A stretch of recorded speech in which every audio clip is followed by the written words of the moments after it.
Hello and welcome to Get Started.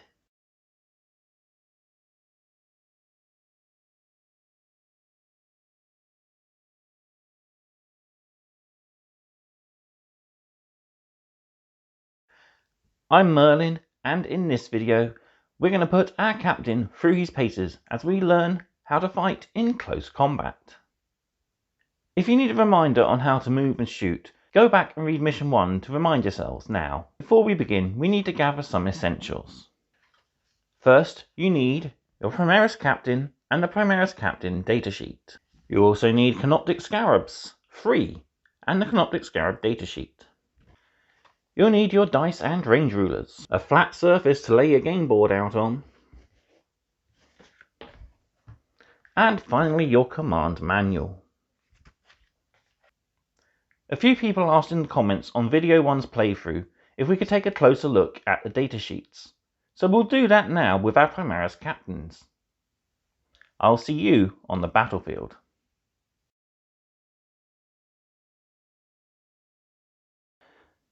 Okay, here we have our Primaris Captain's datasheet. The first thing you'll notice, right next to his portrait, is his name, Primaris Captain. All unit names are listed here. Next we have the power rating. This is an indication of how good the unit is on the battlefield. Below that we have our stats bar. So we have the amount of models in the unit. In this case it's just 1. We have the name again. Some units will have different models such as sergeants, and they will be listed separately. We then have his different profiles. First off, we got the movement profile, or M, which is 6 inches. This shows how far a model can move, basically. Next up, we have his weapon skill, or WS for short. We can see here that our captain needs a 2+, which means he's a good swing in close combat. After that is his ballistic skill, or BS. Again, this captain has a 2+. It shows how good he is at shooting. Next we have strength, or S. We see here that Space Marine is strength 4. He's pretty good. Most basic humans are strength 3. We also see his toughness. This is how hard it is to wound him. He has a toughness value of 4. Again, he's enhanced, so most humans will only have a toughness of 3. Next we see his wounds. This is how many hits he can take before he's incapacitated and must leave the battlefield. So we can see here a captain has a wounds value of 6. Next we have his attacks, or A. This is the amount of attacks he dishes out in combat. He has 5. Some units will have a random amount of attacks. Leadership is the next characteristic, or LD, and here we see our captain is pretty inspiring with a leadership of 9.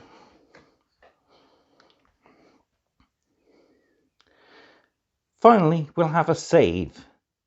This is how good his armor is at protecting him. Space Marines are encased in power armor. It's one of the best ways of protection for the Imperium. So he has a mighty save of 3+. Below our stats box, it details what the model is equipped with, or his equipment list. So as we can see, this model is equipped with a heavy bolt pistol, a mastercrafted power sword, and a relic shield. Below here, on most units, it would also detail here what the unit composition is made up of.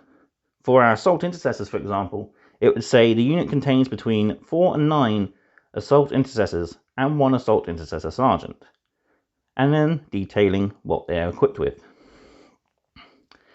Next we have our weapon profiles. Weapons, much like the characters who wield them, have different stats. So, our first weapon is a heavy bolt pistol. It's a ranged weapon with an 18-inch range, and its type is Pistol 1. It's a strength 4 gun with the armor penetration value of -1 and 1 damage. We'll learn more about armor penetration in the next video, so we can ignore that for now. Next is his mastercrafted power sword. We see here that it is a melee weapon, and its type is also melee, so it's only usable in close combat. The sword grants him +1 strength, has an AP value of -3 and a damage of 2. His other war gear lists stuff such as grenades, and in this case, his relic shield. So the relic shield gives him an ability that each time he suffers a mortal wound, roll 1d6 on a 4+. That mortal wound is ignored. Plus the shield also improves his save by 1, giving him a 2+ save. Next we have abilities. This is usually a pretty spacious box, but for the Command Edition, we only have basic rules. So our only ability we have here is the Iron Halo ability. This gives our model a 4+ invulnerable save, which means that if he loses his armor save thanks to the AP, he'll get a save of 4+ regardless. Below that we have our keywords box. So first off we have faction keywords. This is what our unit is gathered into overall. So we can see that he has the Imperium keyword, and we have the Adeptus Astartes keyword, and also the chapter keyword. When forming your army, you need to choose which chapter your captain belongs to. In my case, the chapter word would be replaced with Crimson Fists. Finally, we have our keywords. This comes into play when we look at abilities later on in the series. So, our captain is an infantry model, is a character, is Primaris, and he's a captain. There we have an overview of the data cards. I hope this has cleared up a few things for you. We'll cover more in future videos.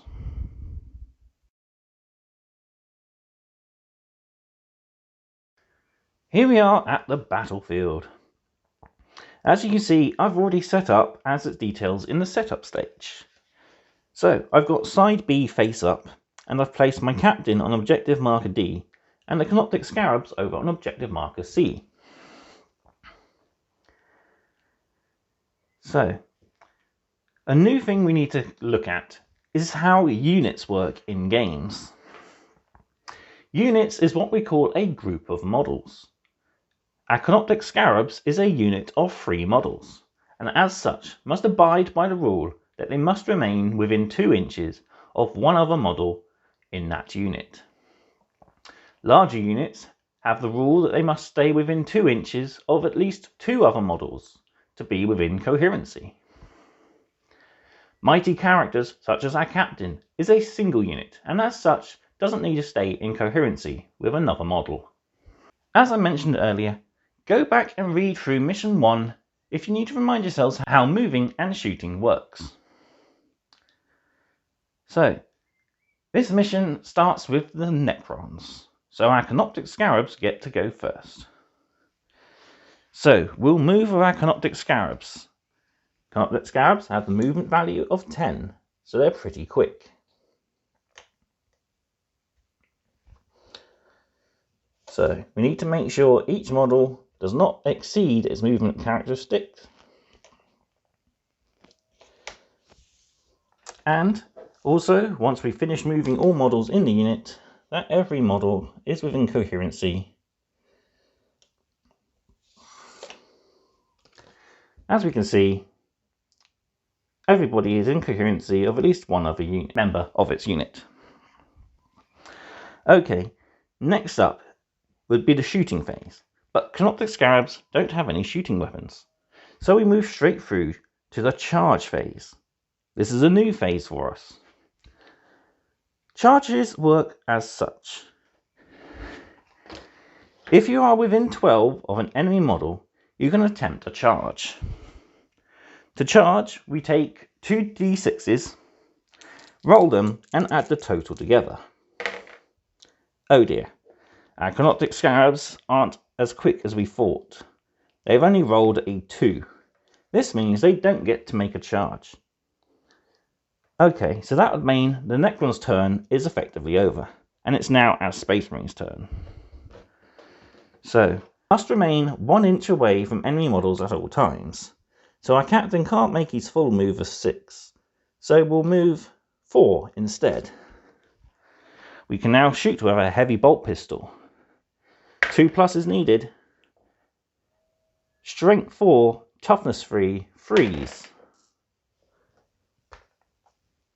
So with an Canoptic Scarabs now have a save of 6+, and it doesn't. So our Canoptic Scarabs take a wound. Canoptic Scarabs have a wounds characteristic of 4, so we'll put a d6 with a 3 face up to show he has 3 wounds remaining. Now it's our captain's turn to charge. He's closer, so hopefully he shouldn't fail. 6, perfect. That actually gets him right into the middle of the combat. Perfect, where a captain needs to be. After our charge roll, we move to the fight phase. There are 3 steps to the fight phase. 1, pile in. 2, make combat attacks. And 3, consolidate. First off, we pile in. Starting with units that charged, models move up to 3 inches towards the nearest enemy unit. As there's no other models in our captain's unit, it's just the Canoptic Scarabs that get to pile in.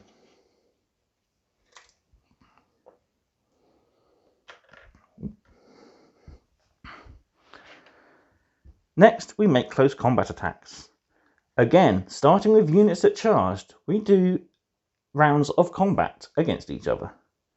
So we'll start with our captain. As we know from earlier, he has 5 attacks on his attack profile. So we get 5 dice and we roll these.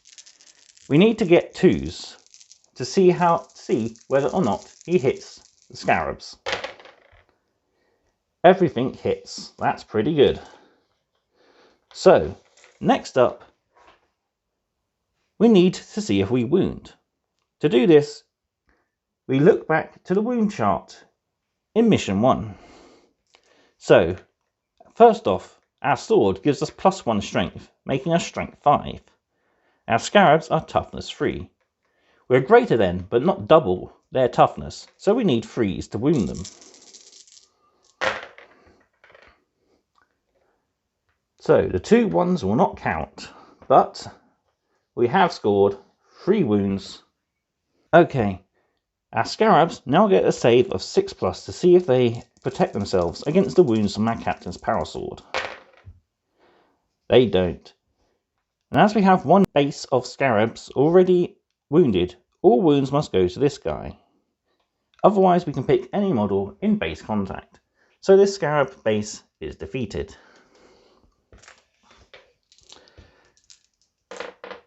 After our captain has fought, it's time for our opponents to fight. So, our scarab bases have 4 attacks each. So we'll roll 8 dice and see how well we hit on a 4+. Not too bad, that's half our attacks.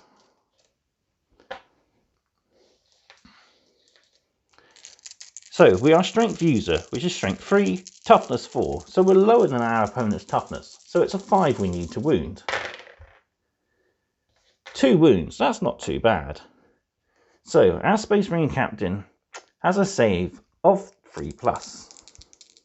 Let's see how he does. He makes both of them. Okay, back to our Space Marine captain. He can't move, he can't charge, so it's straight on to hitting in combat.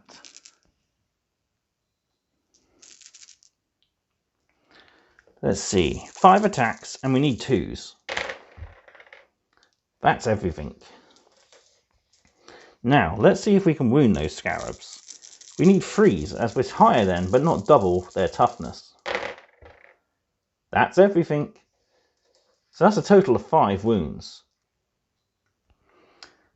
So, as I didn't mention earlier, but now that we've got a wound pool of 5, we need to allocate those wounds to models. Each model has a wound threshold. So we'll allocate 4 wounds to this scarab base here. And we'll roll his saves, 6 pluses. Luckily, he makes 1.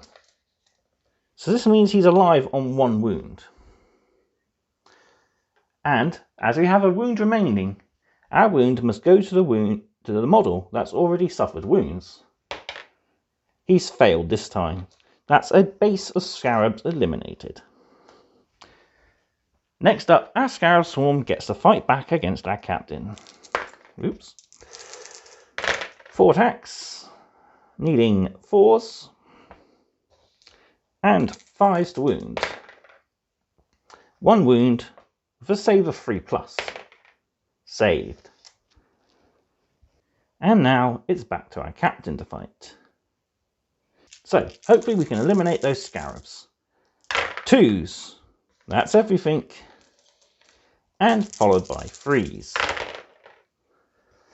Didn't do too good this time. We failed twice. So scarabs have saves of 6. 3 wounds taken. He's on 1. Our scarab now gets to fight back with 4 attacks, needing 4s. All of them. He's hungry. And needing 5s. Not a sausage, as they say.